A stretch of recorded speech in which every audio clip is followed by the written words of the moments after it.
باقی یہ بات جو آپ نے کہی ان کو دونوں کو چاہیے کہ دیکھ لیں اور اس کا پورا پتہ کر کے پھر خریدیں. جی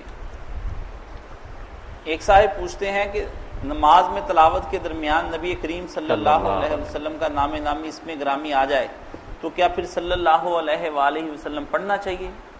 پڑھ لے تو اچھی بات. امام احمد بن حنبل رحمۃ اللہ علیہ، امام جعفر صاحب سب کہتے ہیں رک جائے. جیسے اور ہے نا ایسی آیتیں جن پر حضور نے جواب دیے، کہیں آیا تو درمیان میں کہا منا باللہ، کہیں لا بشیء من علائک رب القذل، کہیں کا بلا وانا رضالک من الشاہد ہے. تو اسی طرح یہ بھی جواب ہے، اگر ایسا کر لے تو کوئی ڈر. جماعت میں ذرا بچنا چاہیے، کیونکہ لوگوں کو کیا پتا کہ یہ قرآن ہے یا داعش ہے. کئی ان پڑھ لوگ ہوتے ہیں وہ یہی نہ سمجھیں کہ یہ سورج کا ہی حصہ کوئی دل میں پڑھ جائے. کیا تہجد کے لیے رات کو سونا ضروری ہے؟ اگر میں جاگ رہا ہوں تو کیا تہجد پڑھ سکتا ہوں؟ یہ بھی بتا دیں کہ تہجد کا وقت کب سے شروع ہو جاتا ہے؟ تہجد کے لیے ضروری نہیں کہ سو کر ہی اٹھے، باقی اصل چونکہ سو کر اٹھ کر ہی پڑھی جاتی ہے. نام اس کا یہی رکھا گیا کہ نیند توڑ کر اٹھنا. تہجد جو نا حجود سے نکلا، حجود نیند کو کہتے ہیں، کہ نیند توڑ کر اٹھنا. تو اصل تو یہی ہے کہ نہ فیصد لوگ نیند ہی چھوڑ کر اٹھ کر پڑھتے. مگر اگر کوئی جاگتا رہا اور نہیں اس دن سونا نصیب ہوا کسی وجہ سے، تو یہ نہیں کہ وہ تہجد نہ پڑھے، پڑھ اس کی ہوگی. باقی وقت اس کا جو ہے عشاء کے 4 فرض پڑھ لینے کے بعد وقت شروع ہو. اب جو نماز نہیں قیام اللیل فجر تک، یہ پوری رات میں اگر آپ سمجھتے آج میں پچھلے وقت نہیں اٹھ سکوں گا، عشاء کے ساتھ ہی پڑھ لیں، 11 پڑھ لیں، 9 پڑھ لیں، 7 پڑھ لیں، 5 پڑھ لیں، وطر ہی 3 پڑھ لیں. وطر بھی 3 اسی کا حصہ ہے، عشاء کا نہیں. عشاء ختم ہو گئی تھی. اگر آپ نہیں اٹھ سکتے تو کم از کم کہا کہ لوگ تھوڑا بہت حصہ تو لے لیں.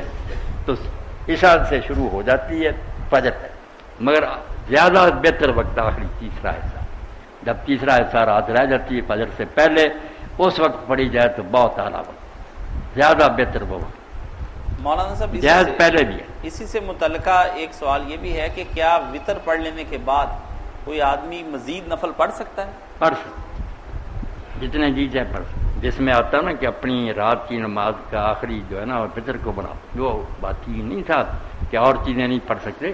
وہ رات کی نماز ہے تہجد، کہ تہجد کئی سادہ لوگ اٹھ کے پہلے وطر پڑھ لیتے ہیں، وہ ترتیب الٹ ہوگی نا. وہ کہا پہلے جتنے پڑھنا چاہتے ہیں نفل پڑھ لو، آخر میں جا کر وطر پڑھنا. وہ تہجد کا طریقہ سکھایا تھا، یہ نہیں کہ اس کے بعد نفل حرام ہوگا یا کوئی. بڑے پڑھے صحابہ کرام پڑھتے تھے، جنہوں نے پہلے وقت ہی پڑھ لے وطر، آخر رات میں اٹھ کر صرف نفل ہی پڑھتے. یہاں کئی لوگ نقل وطر کرتے ہیں نا، اگر عشاء کے ساتھ پڑھ لیجیے وطر، صبح اٹھتے ہیں پھر ایک وطر پڑھتے ہیں، پہلے وطر کو آتے ہیں توڑ دیتے ہیں. وہ طاق تھا، طاق نہیں رہا، جفت بن گیا. یہ سارا خام خاکت کر لو، کوئی نہیں. اگر کسی نے پہلے وقت پڑھ لیے بسم اللہ، وطر ختم ہو چکے ہیں، اب 2 کر کے نا وہ نفل پڑھ جتنا پڑھ. اگر نہیں پڑھے تو پھر 2 کر کے نفل پڑھتا جائے، آخر میں جا کر وطر پڑھے. ایک صاحب پوچھتے ہیں یہ حسینی برہمن کون ہیں؟ ان کا کہنا ہے کہ ہمارے جد امجد کربلا میں تھے، یہ لوگ ہندو ہیں اور یہ امام حسین کے ساتھ کے لیے کربلا کا دن بھی مناتے ہیں. آپ ان کے بارے میں کیا کہتے ہیں؟ اب کاشف ایسی باتیں مجھ سے پوچھتے ہیں، نہ میں وہ ہندو برہمنوں کو جانتا ہوں، نہ ان کا مجھے پتہ. میں ان کے بارے میں کیا بتاؤں؟ کوئی قرآن حدیث کی بات کریں. باقی ایسی باتیں لوگوں نے بہت گڑ لی ہیں، ہر جگہ ایسے لوگ موجود ہیں. جی گر کی بات آپ یہ سمجھیں، کئی لوگ کہتے ہیں خواجہ مہرواں ہندو آتے ہیں فلاں آتا. بھائی جس کی وجہ سے خواجہ میریا امام حسین کی کوئی عزت ہے اللہ کے رسول علیہ السلام، جب ان پر ایمان نہیں لاتے تو کیا ہے یہ نامراد؟ ہاں خواجہ اجمیر کو کیا مانتے؟ جس کے صدقے کو خواجہ اجمیر بنے ہیں، حضور کے پاؤں کی خاک بھی نہیں، حضور کو مانتے نہیں، نبی نہیں مانتے، ان کے ادب کرنے والے بنے، سب فریب کرتے ہیں، مسلمانوں کو جال میں پھنساتے ہیں. حسین کو ماننا تو حسین کے نانا کو پہلے مانو، اسلام لاؤ. ان کی چالیں سمجھیں. یہ بھکتی تحریک جو چلائی تھی نا بابا نانک، دوسرے کے لوگوں کو یار مسلمان ہو دوسرے سب ٹھیک ہی ٹھیک ہیں، کہ اسلام پھیلے نہ، ہاں اپنے اپنے جگہ بیٹھے رہیں سمٹے رہیں. کوئی باتیں ایسی سننے کا فائدہ نہیں. نبوت کس میرٹ پر ملتی ہے؟ اگر کوئی میرٹ نہیں، اللہ جسے چاہے دے دے، تو یہ نبی کا کمال تو نہ ہوا؟ اور نبی تو تب افضل ہوتا جب نبی بنانے کا کوئی میرٹ ہوتا، جس پر وہ پورا اترتا تو نبی کہلاتا۔ اللہ کا نبوت کے لیے چن لینا اور ہمیں نہ چننا منافی انصاف نہیں۔ یہ انصاف وغیرہ کی کوئی بات نہیں۔ جیسے اللہ نے ایک ہیرا بنا دیا، دوسرے سادہ پتھر بنا دیے، اب کیا اعتراض کرتے پھریں کہ اس نے اس کو ہیرا کیوں بنایا، اس کو کیوں نہیں بنایا؟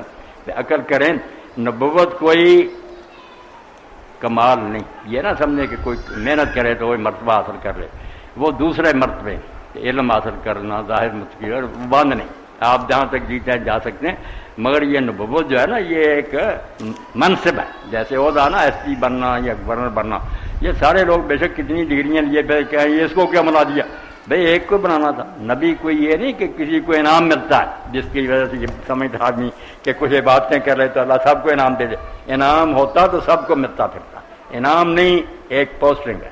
ایک زمانے میں اللہ وہ عہدہ مقرر کرتا کہ یہ تمہارا حاکم ہے، اس کے پاس اللہ کے حکم آ رہے ہیں، سب اس کو مانیں اور اس کے حکم کی اطاعت کریں۔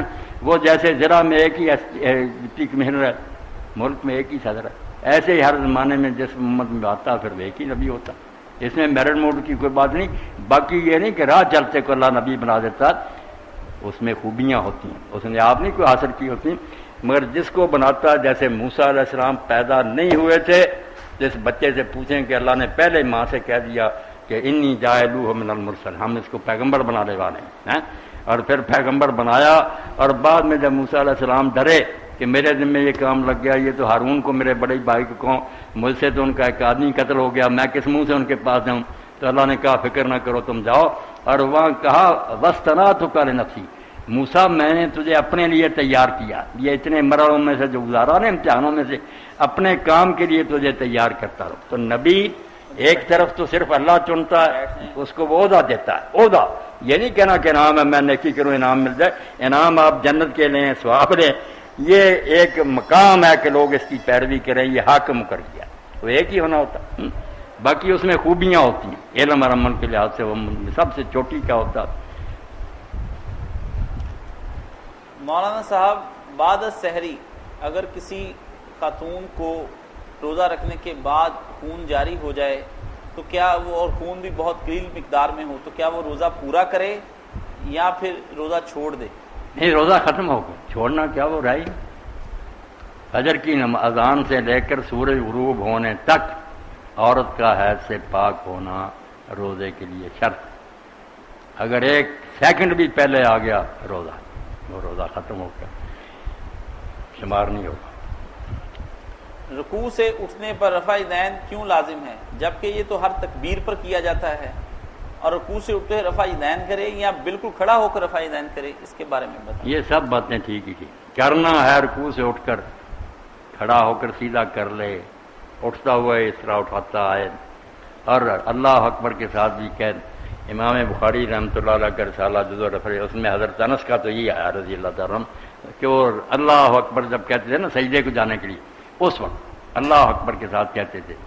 امام نے یہ کہہ کر جان چھڑا لی کہ حضرت انس کا اپنا ہی ہے کام، رسول اللہ کا نہیں، مگر یہ بھی بات نہیں ٹھیک ہے، تینوں ٹھیک ہے، شروع میں اٹھاتا جائے، سیدھا کھڑا ہو کر پھر رفع یدین کر لے، یا پہلے ویسے ہی کھڑا ہو جائے جب پھر سجدے کو جانے کے لیے اللہ اکبر کہہ کر پھر چلا جائے، یہ سب درستی درست۔ حسن محفوظ سعودی عرب سے پوچھتے ہیں، اگر مردے کے لیے، آپ سب لوگ بیٹھے ہیں، پہلے بھی کوئی آدمی پوچھتا تھا کہ یہ رفع یدین جب بت رکھتے تھے فلاں، یار میں نے کہا کوئی بات کچھ نہ کوئی آدمی عقل کی کرے کہ اگر یہ رفع یدین بت گرانے کے لیے تھا، نامرادو پلیدو جو یہ الزام لگاتے ہو کہ مسجد نبوی میں بت آتے تھے، تو جب آپ کے خیال میں پہلا رفع یدین ہوا تھا اس وقت نہ گرے، یہ بعد میں 2-3 بار کرنے کی اس حرکت کی کیا ضرورت؟ تو اگر پہلی بار نہیں گرے، لا دو مجھے بڑی کتاب اتنی موٹی میں بغل میں لے لیتا ہوں، رفع یدین کرتا جاؤ، گر گئی تو میری ناک کاٹ دینا۔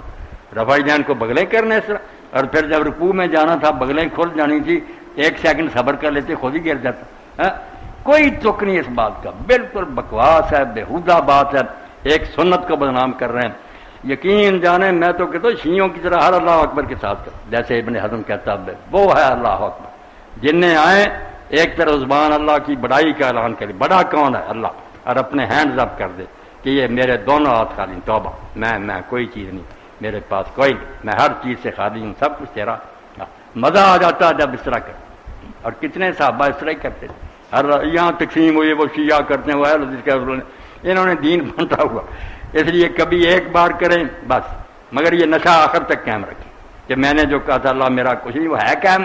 اگر فرق نظر آیا رکوع کے بعد رکوع کے وقت پھر یاد کرائیں، اور اگر کثر آیا تو پھر اللہ اکبر جتنے ہیں سب کے ساتھ ہیں، تاکہ بار بار یاد دہانی ہو کہ تیرا کچھ نہیں، صفر الجزا، تیرے دونوں ہاتھ خالی ہیں، جو کچھ ہے اللہ کا تیار انعام ہے، جب جائے گا واپس لے لے گا. رفع دین کا مطلب جو بیان ہی نہیں ہو سکتا. ایک صاحب پوچھتے ہیں رضوان احمد لندن سے، ہم لندن میں رہتے ہیں، ہر سال یہاں 2 عیدیں ہوتی ہیں، میں کس کو فالو کروں؟ برائے کرم ان علماء کرام کو کوئی ہدایت کریں کہ عید ایک ہی دن کر لیا کریں. بالکل آپ کی بات ٹھیک ہے. جگ ہنسائی کا مجھے لوگ ہنستے ہیں، ٹھٹھے کرتے ہیں کہ سب لوگوں کی عیدیں ایک ہوتی ہیں، مسلمان جو ہے یہ 2 3 بھی کر لیتے ہیں. بہت بری بات. ان سب کو چاہیے کہ اللہ کا خوف کریں. کافروں کو کیوں موقع دیتے ہیں؟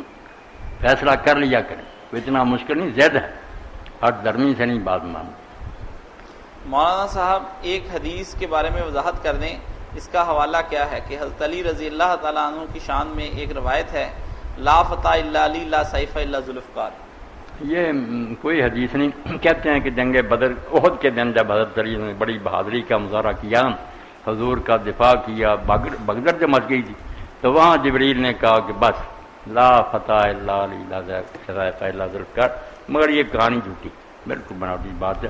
کوئی ایسی آواز نہیں آئی، نہ کوئی ایسا کہا، کوئی روایت نہیں. مولانا صاحب آپ نے کہا مساک مدینہ کی روایات صحیح نہیں ہیں، تو بنو قریظہ کے واقعے کو ہم کیسے تطبیق دیں گے؟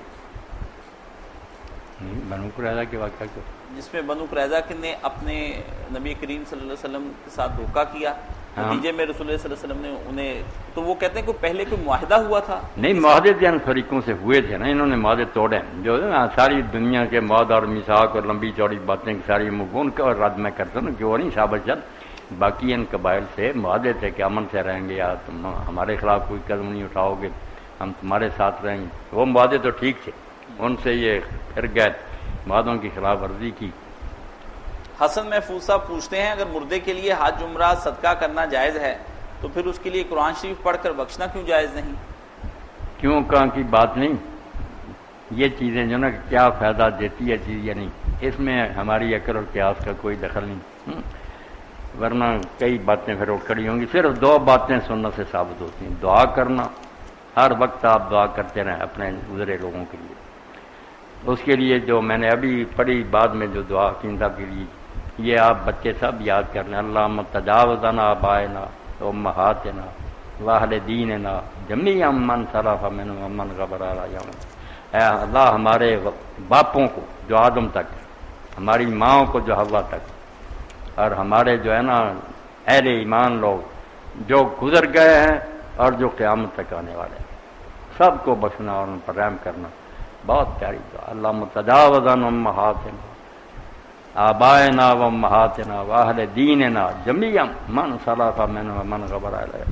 کچھ لکھ بھی لیا کرو نا. مولانا صاحب میں صدقہ اور دعا، بس 2 ثابت ہوئے، اور کوئی چیز ثابت نہیں. امام ابن کثیر لکھتے ہیں اگر قرآن شریف کا پہنچنا کوئی ہوتا ثابت ہے تو صحابہ کے لیے صدقے سے تو یہ آسان تھا. صدقہ تو ان میں امیر لوگ بہت تھوڑے تھے، مگر صورت تو چھوٹی موٹی سب کو یاد تھی. کوئی ایک مثال بھی ملتی ہے کسی نے پڑھ کر بخشی ہو. تفسیر میں جب انہوں نے لکھا نا لیس علی الانسان الا ما، وہاں لکھا ایک حوالہ بھی نہیں کہ نبی علیہ السلام نے اور صحابہ نے کبھی پڑھا. ایک صاحب پوچھتے ہیں کہ میں مزدہ لوڈر ہوں، مجھ میں روزہ رکھ کر کام کرنے کی طاقت نہیں، حالات بھی درست نہیں کہ روزے رکھوں اور کام نہ کروں، میرے لیے کیا حکم ہے؟ آپ کے لیے یہی حکم ہے کہ اگر تو سال میں کچھ دن ایسے آتے ہیں کہ آپ محسوس کرتے ہیں میں تھوڑے تھوڑے کر کے ان میں رکھ لوں گا، چھوٹے ہوں دن سردیوں کے، آپ کو چھٹی ہے کہ دوسرے دنوں میں رکھ لیں. اور اگر بالکل ہی نہ ہوا پھر فدیہ دے لیں، باسی ہوگی. مگر یہ فیصلہ پوری احتیاط سے کرنا نا کہ اگر رکھ سکتے تھے، تکلیف تو آخر روزے میں ہونی نا. کوئی یہ کہا کہ نہیں مزے سے ہی پھرتا نا، یہ نہیں. میں نے وہ خطبے میں پڑھا کہ امام ابو محمد فرماتے روزہ تو فرض لیجیے کہ غنی کو تکلیف محسوس ہو کہ بھوک جو کتنی تنگ کرتی، اور وہ فقیر پر رحم کھائے پھر کہ یار میرا برا حال تھا، یہ غریب بیچارے کیا کریں جن کے پاس کچھ بھی نہیں ہوتا۔ مولانا صاحب کیا صرف ناظرہ قرآن پڑھنے کا بھی ثواب ملتا ہے؟ کیا صرف ترجمہ پڑھنے پر بھی ناظرہ کی طرح ہر حرف پر نیکیاں ملتی ہیں؟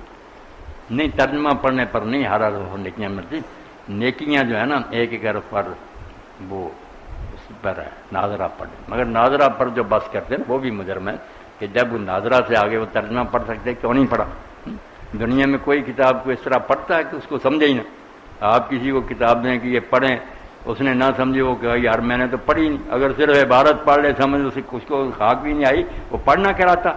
اس لیے پڑھے لکھے مجرم ہے، اگر وہ صرف پڑھتے ہیں نا عربی عبارت کوئی ثواب نہیں، الٹا گناہ گار ہے۔ کیوں ترجمہ نہیں پڑھا اور ترجمے کے آگے اس پر عمل کیوں نہیں کیا؟ 3 مرحلے، تلاوت، پھر فہم، پھر عمل۔ جو نہیں کر سکتے بیچارے سادہ ہی پڑھ سکتے ہیں، وہ چھوڑے نہ، ان جتنا ان کے بس میں اللہ اس پر ہی اجر دے۔ ماشاءاللہ۔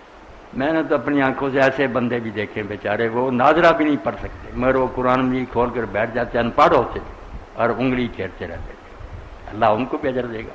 اللہ جانتا کہ یہ بیچارے اسکول نہیں جا سکے، انعام تو ملے گا۔ اللہ کی رحمت کو ہمیں تنگ نہیں کرنا چاہیے، وہ بہت وسیع ہے، مگر جتنا بس میں ہے نا اس میں کوتاہی کی نا۔ شاہ اسماعیل شہید رحمۃ اللہ علیہ کے بارے میں آتا کہ جب وہ جہاد کی تیاری کر رہے تھے تو دہلی کی جامع مسجد میں دوپہر کے وقت نا پھر فرش پر تپے پر ننگے پاؤں پھرتے تھے، تو ایک نے کہا لا یکلف اللہ نفسا الا وسعہا، کہ اللہ کہتا آدمی کی جو پہنچ ہے نا اس سے زیادہ اللہ اس پر بوجھ نہیں ڈالتا۔ تو شاہ صاحب نے کہا پہنچ کا کیا پتہ کر رہا ہوں، سائے میں بیٹھ کر پتہ لگے کہ پہنچ ہے کہ نہیں، یہاں پھر کر پتہ لگتا ہے، جب میں دیکھوں گا کہ یہ میری پہنچ سے باہر ہے، گرمی سائے میں چلا جاؤں گا، اپنے آپ کو تولوں تو صحیح۔ اور باقی پھر انہوں نے وہ کام کر دکھایا، جہاد کیا، جانیں دی، جی۔ اور اتنی تیاری بیٹا کی کہ دہلی سے دریا میں اترتے آگرہ تک جاتے، پھر وہاں سے واپس آتے، بہت مشقیں کی اور جہاد کے لیے نکلے۔ اس لیے جنہوں نے کوئی کام کرنا ہوتا وہ بہانے نہیں بناتے، باقی لوگ باتیں کرتے رہتے ہیں۔ کیا میں روزے کی حالت میں سامان آرائش استعمال کر سکتی ہوں، مثلا سرما، لوشن، کریم یا میک اپ؟ میری ساس کہتی ہے اسی میں مگن رہنا بھی یاد الہی سے دور ہونے والی بات ہے۔ یہ ساری چیزیں روزے کی حالت میں بھی جائز ہیں، مرد بھی اگر سرما لگائے یا وہ مسواک وغیرہ کرے تب ٹھیک ہے، باقی نیت جڑی ہے اس کا تو بیٹا بہت دخل ہے نا، کہ اگر کوئی عورت اس لیے بن سور کر کہتی ہے کہ میرا خاوند گھر آئے تو اسے پسند کرے، مجھ سے محبت کرے، غیروں کی طرف نہ دیکھے، تو یقین جانے نماز روزے نفل جو ہیں اس سے بھی زیادہ ثواب ہے۔ اسی لیے قاضی ابو یوسف رحمۃ اللہ اتنے بڑے امام تھے، وہ کہتے ہیں 3 باتوں پر مارنے کا حق ہے مرد کو، نماز نہیں پڑھتی، بلا اجازت گھر سے جاتی ہے، اور تیسرا یہ میک اپ نہیں کرتی۔ وہ کہتا میں گھر میں سڑی بھوسی بیٹھی ہوئی ہے، میں باہر گمراہ ہو جاؤں پھر کیا کون ضامن ہے اس کا؟ تو عورتوں کو یہ سب ذہنوں سے نا ایسے ارادے سے کرنی چاہیے کہ میری اور میرے خاوند کی محبت بڑھے، پھر ثواب ہی ثواب۔ ایک خاتون پوچھتی ہیں کہ میں نے امتحانات کی وجہ سے روزے چھوڑ دیے۔ باقی وہ ساس کی یہ بات ٹھیک ہے، اسی میں لگے رہنا، ہر وقت کنگھی پٹی، یہ بھی جہارت ہے، شیشے کے سامنے کھڑے رہنا، کوئی اور کام نہیں دنیا میں۔ ہر چیز میں اعتدال ہونا چاہیے، درمیانہ۔ جی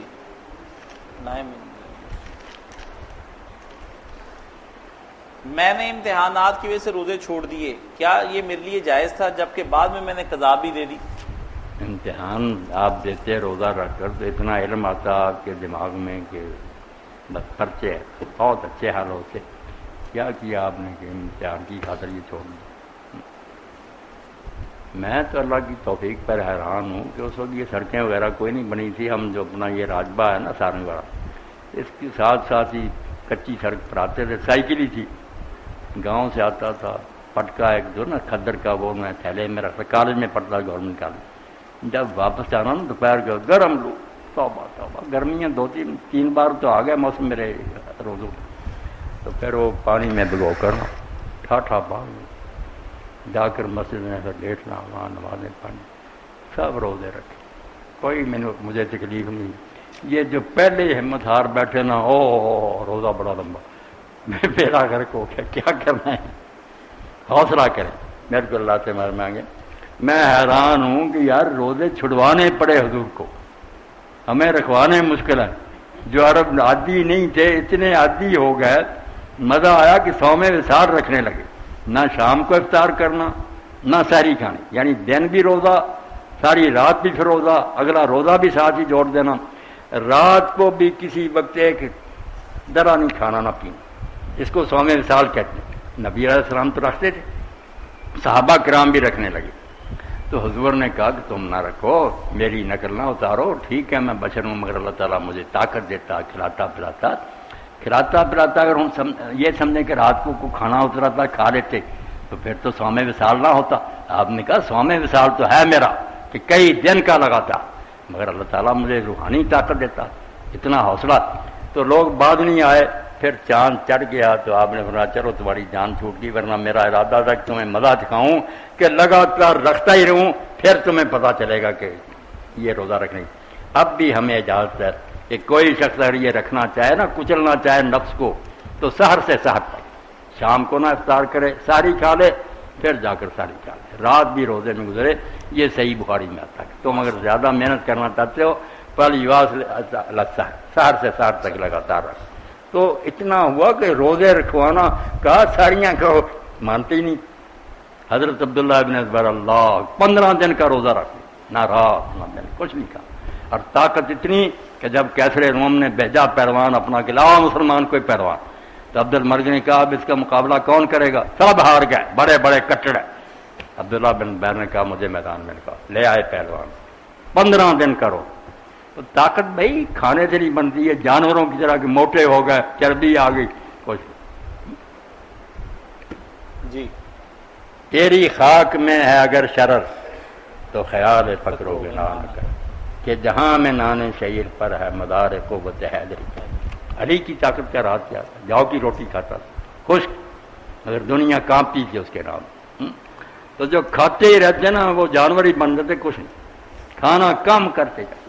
اب بچہ قاسم مانا ہی نہیں، ابا جی نہیں، اور میں نے کہا یار اتنے بڑے ولی نے کیا لکھا، اور کہا میرے سامنے شعر لکھا اس نے، امام عبدالوہاب سہرانی، کہ میں خلیفہ طاہر سے ملا، 20 سال ہو گئے تھے، نہ اس نے کھایا تھا نہ پیا تھا، اور اتنی طاقت تھی کہ کسی آدمی نے۔ اس لیے کلمے سے جو جیتے ہیں نا، اللہ کے کلام کا جو مزہ آتا، قرآن پڑھتے ہیں، حدیثیں پڑھتے ہیں، انہیں کیا کھانے پینے کی فکر ہو؟ یہ ہماری طرح کے لوگ ہیں جو بس کھانا پینے میں لگے رہتے ہیں، یہ جتنا بڑھاتا جائیں پھر بڑھتا جاتا، ویسے ہی بن جاتا۔ اگر کم کرتے جائیں روزانہ تھوڑا تھوڑا، آپ دیکھیں گے بس ایک دانے پر گزر ہو جائے۔ جی۔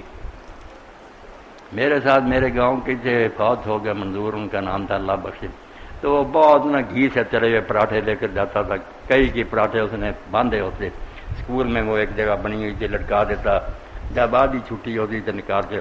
تو ہمارے ہیڈ ماسٹر تھے، وہ ہندو تھے مگر قابل استاد ماسٹر چرنجیت، انہوں نے سوٹوں سے اسے مارنا اور کہا منظور اتنے پراٹھے جب تیرے اندر چلے جاتے علم کہاں سے آئے؟ علم نہیں آتا، ذرا نہیں۔ میں خشک روٹی، خشک دانے، سارے اسکول سے اول، امتحانوں میں اول، استاد کہتے رہتے فیل ہو جائے گا، نہ کوئی پڑھنا لکھنا، جب بیٹا پرچہ حل کرنے کے لیے بیٹھنا سمجھ نہ آنا کہ کیا لکھے اور کیا چھوڑے، ساری دنیا کی لائبریری کی کتابیں چاٹ جاتا تھا، مجھے کیا رکھنی تھی؟ تو پڑھنا سیکھو، علم حاصل کرو۔ یہ کھانا پینا کوئی شے نہیں کہ مٹھائیاں کھا لی، پراٹھے کھا لی، کچھ نہیں، جانوروں کی نہیں۔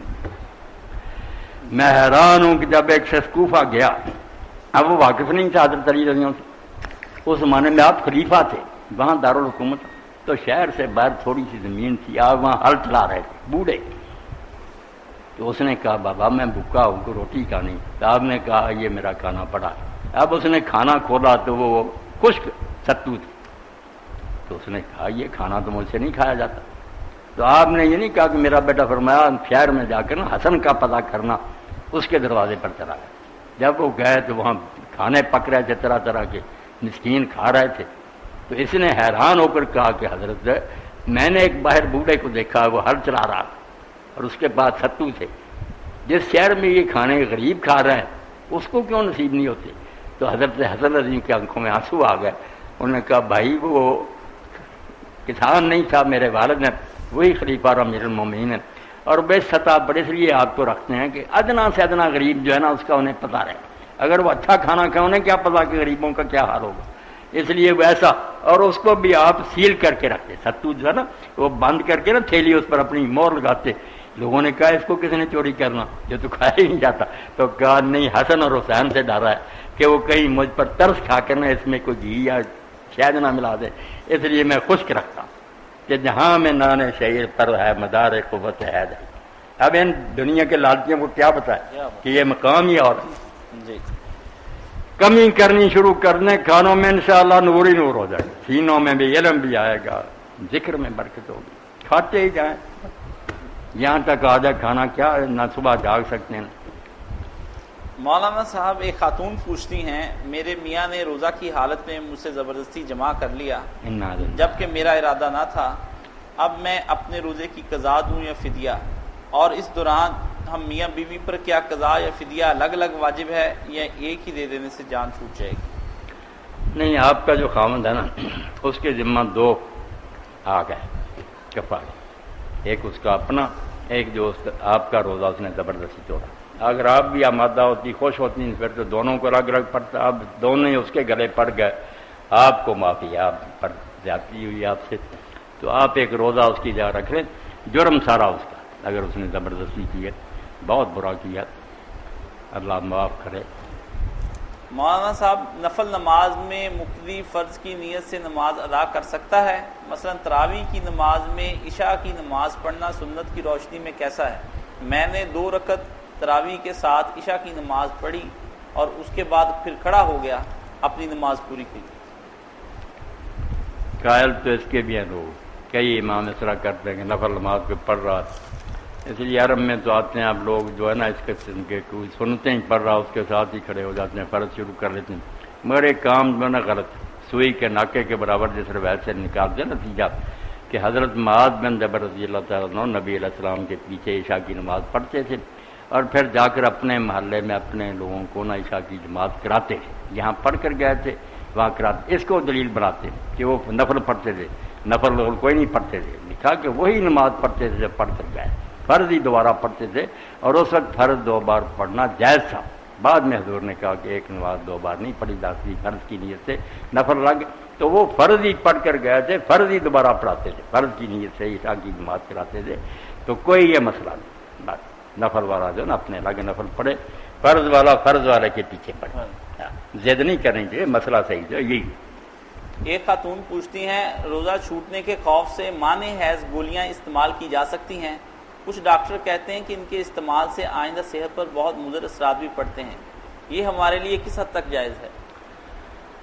جو بات میری بہن آپ نے بتائی ہے کہ ڈاکٹر حضرات جس شعبہ کے ماہر بتاتے ہیں اس کے نقصانات ہیں، اس کے بعد تو ایسی جو ہے نا گولیاں ان کا استعمال صرف یہ نہیں، یہ بری بات ہے، حرام ہے. کوئی شاید انسانی جسم کو نقصان پہنچائے اس کا استعمال ہم نہیں کر سکتے. یہ ہمارے پاس امانت ہے، ہم یہ نہیں کہ جو جی چاہے کرتے پھریں. اسی لیے نشے حرام ہے، یہ مضر صحت چیزیں حرام ہیں. اللہ کی امانت ہے جسم، کیوں اس کو نقصان پہنچاتے؟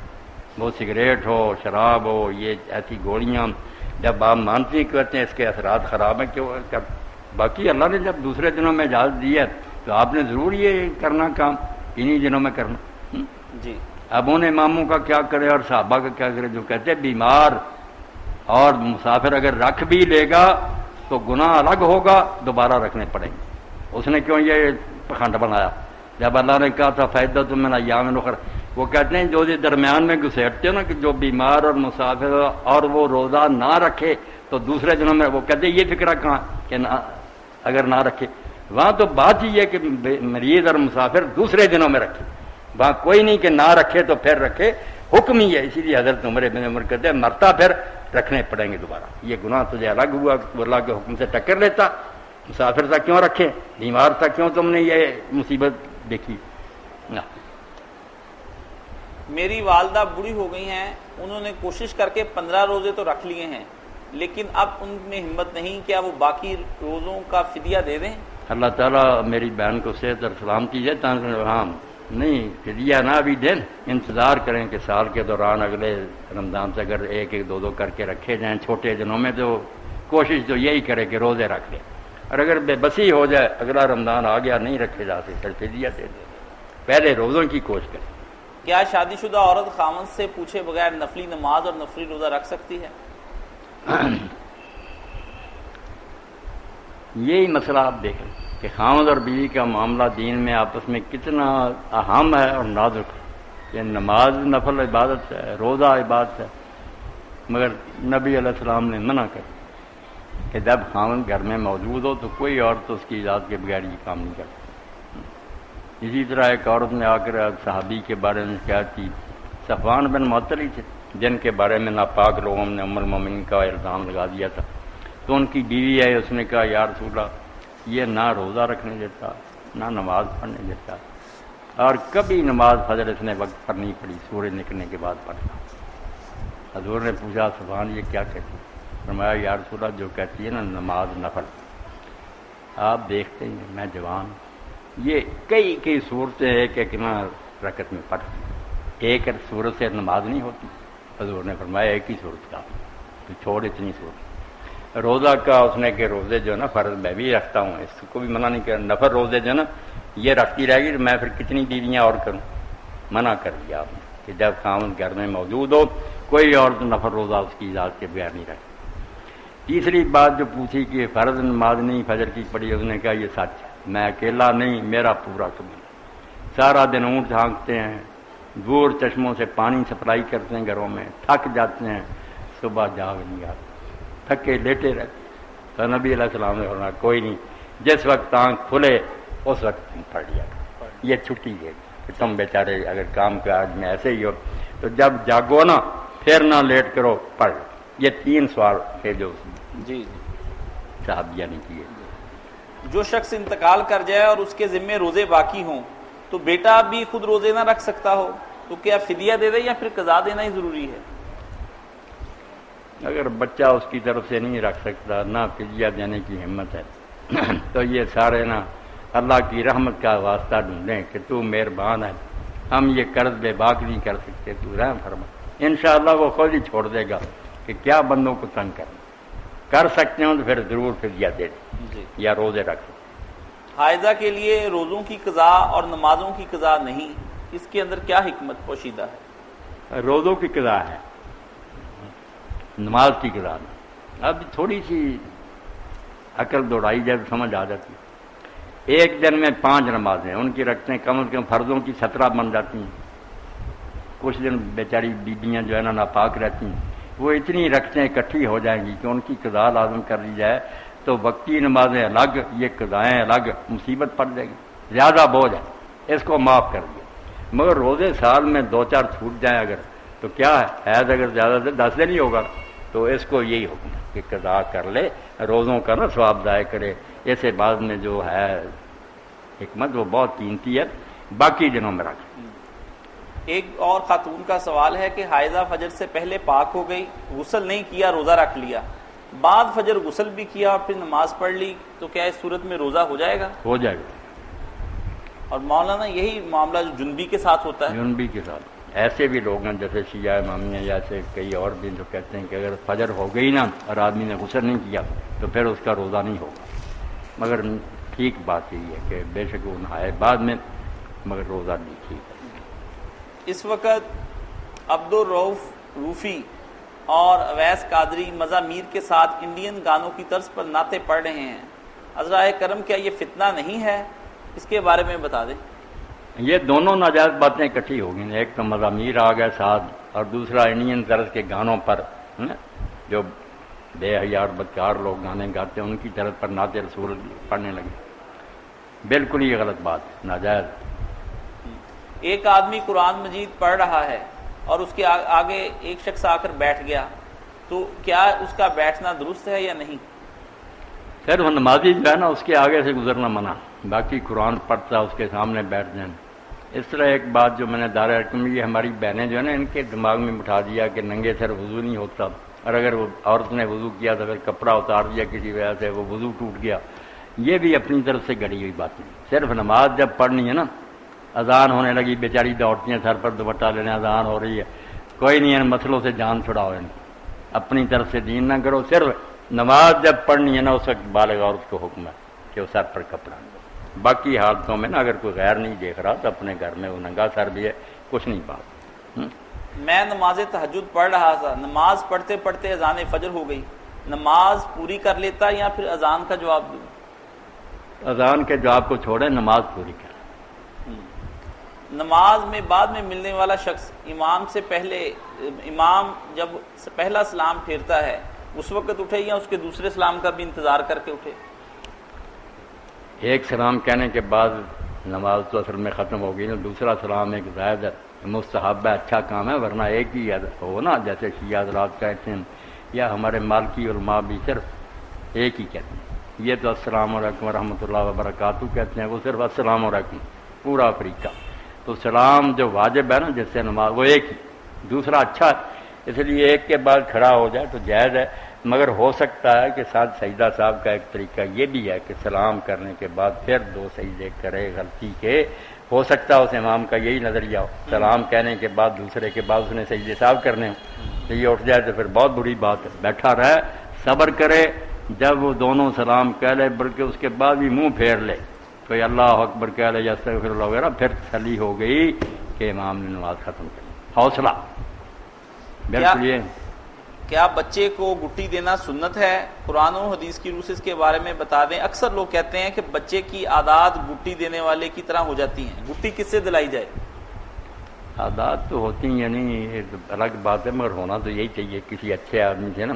تہنیک عربی زبان میں کہتے ہیں، تہنیک، کہ وہ کوئی میٹھی چیز جو ہے نا چبا کر اس کے تعلق میں لگائے، سنت ہے، بہت نیکی کی بات، برکت کی دعا بھی کرے. ایک آدمی صدقہ دیتے ہوئے کہتا ہے یا اللہ یہ صدقہ شروع سے لے کر آخر تک آنے والے تمام مسلمانوں کی طرف سے قبول فرما، کیا یہ جائز ہے؟ جائز ہی ہے، کوئی ڈر نہیں، اللہ کی رحمت بڑی ہے. جو عمرے پر جا رہے ہیں عبد الرحمان وغیرہ، یہ بھی اب سے نیت کر لیں کہ ہر ہمارا یہ عمرہ جو نا آدم علیہ السلام سے لے کر جو قیامت تک مسلمان آئیں گے نا، مرد عورتیں سب کی طرف سے عمرہ ایک ہی ہوگا، مگر انشاءاللہ اللہ خوش ہو جائے گا، سب کو ثواب ملے گا. کر لیا کریں گے. آپ نے ایک خطبے میں سنن کے متعلق بتایا ہے کہ 8 ظہر سے پہلے اور 8 ظہر کے بعد، اس کی صحیح احادیث میں کوئی مناہی تو نہیں؟ اور نماز عصر کی سنتوں کے متعلق بھی احادیث میں مناہی آئی ہے، اس کے بارے میں وضاحت کر دیں. نہیں، کیا مناہی آئی؟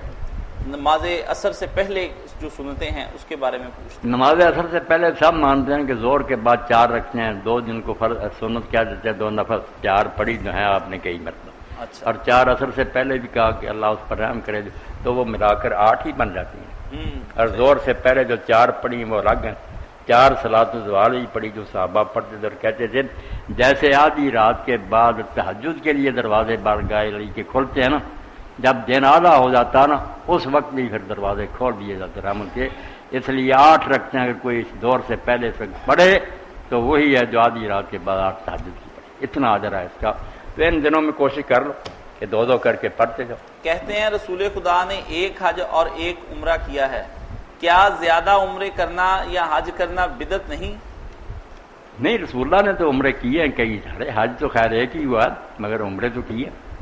عمرے تو ایک حج کے ساتھ کیا، پھر جو حدیبیہ والا تھا اس کے بعد بھی کیا، رمضان میں بھی کیا، تو 4 عمرے کیے.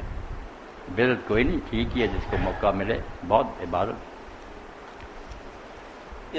اب اسی کے ساتھ ہم آج ایک سوال جو ہے نا اس کے ساتھ پیدا ہوتا ہے کہ اگر لوگ بھوکے مر رہے ہیں نا کسی علاقے میں تو لوگ عمرے اور حج پر جائیں تو پھر شاید اللہ تعالیٰ پکڑ ہی لے کہ یہ پیسے غریبوں کو دے دیتے، کیوں تم حج اور عمرے پر آئے.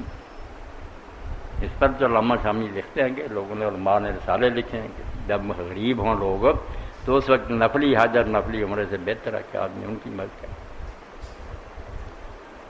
اسی کے ساتھ ہم آج کا پروگرام بس یہاں ایک بات عمرے کے بارے، حج کے بارے کر کے ختم کر دیں. جی. کتابوں میں لکھا ہے کہ حضرت عبداللہ ابن مبارک جو بہت بڑے محدث ہیں، عالم ہیں، اللہ ان پر رحمت کرے، وہ میدان عرفات سے جب لوٹے نا، مزدلفہ رات گزار رہے تھے، عید کی رات ہی ہوتی ہے، تو انہوں نے خواب میں سنا یہ سال جو لوگ حج پر آئے نا ان میں سے اللہ کو سب سے زیادہ پیارا حج فلاں شخص کا ہے. اس کا نام لیا گیا، اس کے باپ کا نام لیا گیا اور پتہ بتایا گیا کہ علی بن موفق جو دمشق کے فلاں محلے میں رہتا. یہ جانتے نہیں تو حیران ہو کر اٹھے کہ وہ کون آدمی ہے. تو یہ سفر کر کے پھر دمشق گئے، محلہ ڈھونڈا، مکان پر گئے، دروازہ کر کے آیا، نام پوچھا، اس نے کہا علی نام ہے، باپ موفق، اس نے کہا پتہ تو ٹھیک، تو مبارک بھی کہ تمہیں حج کی مبارک ہو۔ اس نے کہا حضرت میں حج پر نہیں گیا۔ انہوں نے کہا شاید یہ ریاکاری سے بچنا چاہتا، فرمایا نہیں حج کی مبارک۔ تیسری بار جب کہا تو اس نے کہا نہیں آپ بات بتائیں۔ انہوں نے جب خواب والی بات بتائی تو رو پڑا۔ اس نے کہا آپ بھی سچے ہیں، میں بھی سچا ہوں، 30 سال سے میں ایک موتی ہوں، تھوڑے تھوڑے پیسے جمع کر رہا تھا، حج پر جانے کا ارادہ تھا۔ رات کو میری بیوی جو ہے نا اس کو درد ذیل ہوئی، بچہ پیدا ہونے کی تکلیف، تو اس نے کہا جو پڑوسی ہے نا ان کے گھر میں گوشت پکنے کا نا پتہ چلتا، خوشبو آ رہی، تو ان سے کچھ شوربہ لائیں میں چکھوں، جی متلا رہا۔ میں ان کے گھر گیا تو ان سے شوربہ مانگا، انہوں نے انکار کر دیا، ہم شوربہ نہیں دیں گے۔ میں نے کہا یار تھوڑا دے دو، انہوں نے آخر کہا کہ آپ کے کھانے کا نہیں۔ پوچھا، انہوں نے کہا 3 دن کی بھوک کے بعد ہمیں یہ ایک مردہ مرغی ملی ہے گندگی کے ڈھیر سے جس کو ہم کھا رہے ہیں۔ میں نے بیوی سے آ کر جب کہا تو اس نے کہا حج پر جا کر کیا لینا، یہ پیسے ان کو دے دو۔ تو یہ بات سن کر عبداللہ نے کہا اسی لیے اللہ نے کہا کہ جو آئے ہیں نا ان سب میں سے مجھے علی بن موفق کا جو ہے پیارا ہے، کہ اس نے غریب کی خبر لی۔ تو یہ بات بیٹا آپ لوگ چھوڑ کر دکھاوے کے لیے بھاگے جاتے ہیں، غریبوں کی خبر نہیں ہے۔ اگر غریبوں کا پتہ کریں پھر ساتھ حج عمرے کی بھی کریں پھر تو بہت اچھی بات۔ اگر غریب مرتے رہے اور یہ بس اپنا ادھر شوق پورے کرتے رہے، اللہ اکبر، ہاں اعلان کر ہو گیا۔ الحمدللہ رب العالمین۔ ماشاء اللہ، سب کو خیریت سے رکھے اللہ، حج عمرے نصیب